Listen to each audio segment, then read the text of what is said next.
Oh, it's your boy J4P's back with another video, and yes, today I have a hot takes part 2. And before we get into it, of course, you guys want to join your boy's Discord, link in the description.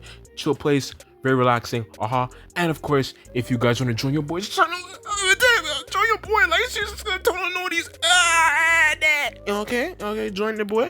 And also, before we get into the video, obviously I'm asking for another editor because I already have another one. That's my brother, you know. Shout out to my boy, you know what I'm saying? I love you, bro. But you know what I'm saying, I also want another one just to fasten the process on the second channel.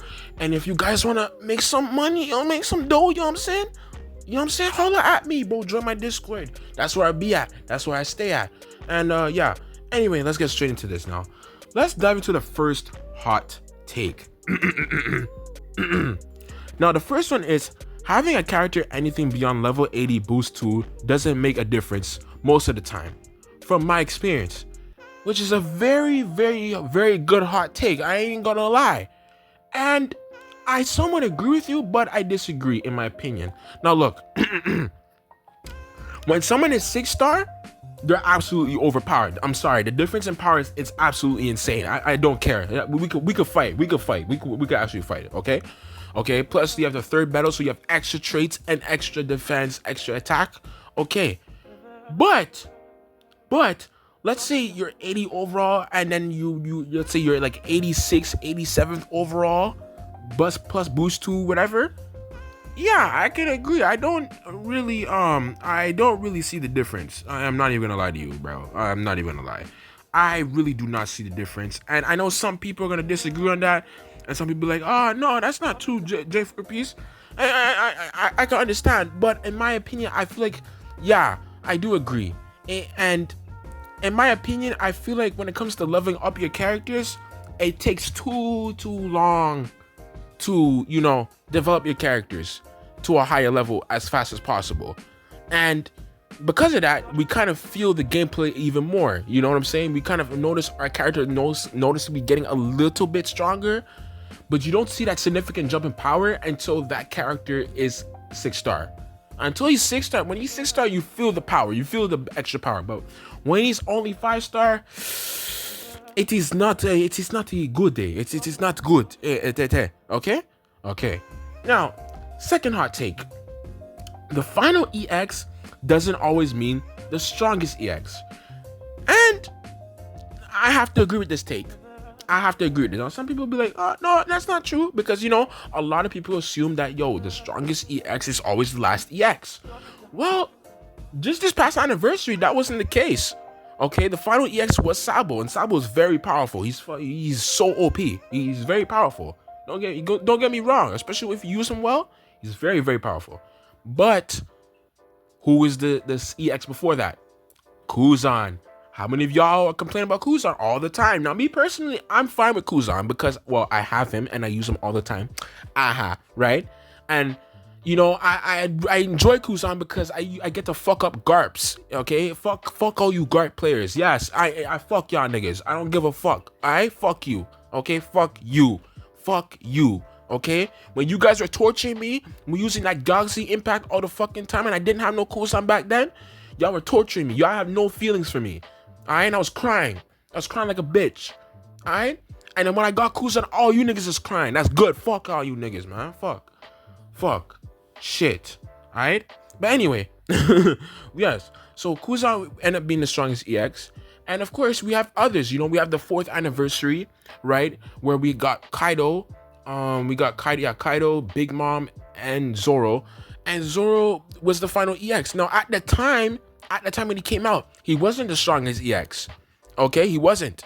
Okay? He was very powerful. Of course, all 3 of them were very powerful, but Big Mom was that girl, and she came out first. She was the first EX, and she was the cheapest one, and she lasted, and she was like the most powerful one for a very long time. And then over time, Zoro ended up outlasting her because of the multicolor. He's the multicolor unit, so of course he's gonna last for a long time. So yeah, so we've seen some instances where EXs, the final EXs, have not been the strongest. All right. Anyway, let us look into the third hot take. A game league mode where we fight only bounty festivals. Now, in my opinion, I have to disagree with this take. I can understand where some people, because they hate EXs and stuff, but I think over time Bandai have fixed a lot of things, when it came to game modes and stuff. Like for room and casual mode, you could basically play Brawl 8s and stuff like that. If you guys want to only use bounty festivals, you guys can literally come here. And I know you need groups of friends and shit and all that type of shit, and you can play random people, but still, like what's the point? What's the point of adding a league game mode of bounty festivals when you have this mode? And on top of it, what people seem to forget is that there's some bounty festivals are actually EX level bounty festivals. Look at Jabra. That nigga is destroying everybody. Alright? That nigga is giving you wolf PP inside you. Like, there's no hope running away from this guy. If he wants to pull it out and give it to you, he's gonna do it. So, you know what I'm saying? Fine. Okay? He's gonna give you that wolf sperm. So there's no point into really doing this, especially if there's EX level bounty festivals. You understand what I'm saying? All right. Now let's get into the fourth one. Hot take. Runners. Runner is the best role in One Piece Bounty Rush, and it's the most important. And I'm not gonna lie to you. I'm not gonna lie. I have to agree. I'm sorry. I'm gonna have to agree with that. Now look.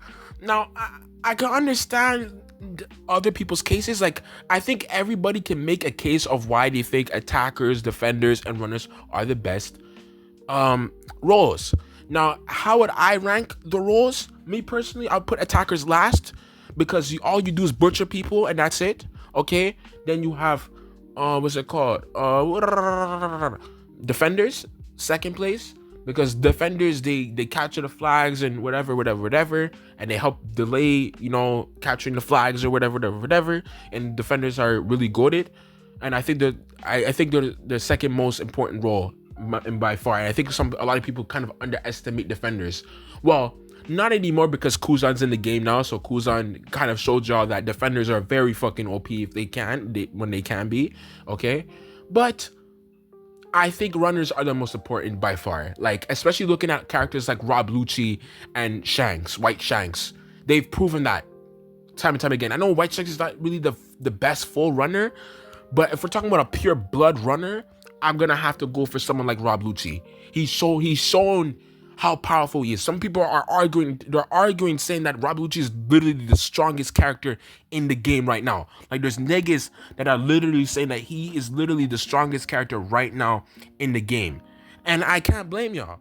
I really can't blame y'all. I know he can turn into attacker or whatever, but his runner form is incredible. It's incredible. And they did a great job making this unit. Shout out to Bandai. And Bandai, I need a black dark skin for Rob Lucci. I don't know how we don't have that yet. Okay, I'm black, so it needs to happen now. All right. Now, let's dive into the final hot take. Okay, if you guys have hot takes, leave it in the comment section below. Especially if you made it this far. All right. So you know what I'm saying. Number 5, there should be a free for all game mode, and I have to agree. Now, I know some people will be like, yeah, but it's a team battle, whatever. Yeah, but I feel like we need more game modes. We need more unique game modes. We've had the same challenge battles for a while now. I think we need another game mode for some, just to have more fun, okay? And I can understand where some of y'all could come from and be like, oh, you know what I'm saying? I can understand, but no, I do believe that we need a free-for-all battle mode. It'll be funny. It'll be a lot of chaos. And especially with the new map. What's that new map called? The Foxy Pirate Ship. You know that new map? Where you knock off people off the map? That was a very good map. That was a very cool map. Now imagine if it's free-for-all. That would be fire. That would be fire. Do you understand how crazy that would be? In my opinion, that would be nice. In my opinion. But yeah. Anyway, I want to know your guys' opinions on this. Do you guys disagree? Do you guys agree with any of the hot takes? If you guys have any more hot takes, let me know. I could do a part 3. Part 1 did very well. I love part 1. That was very funny.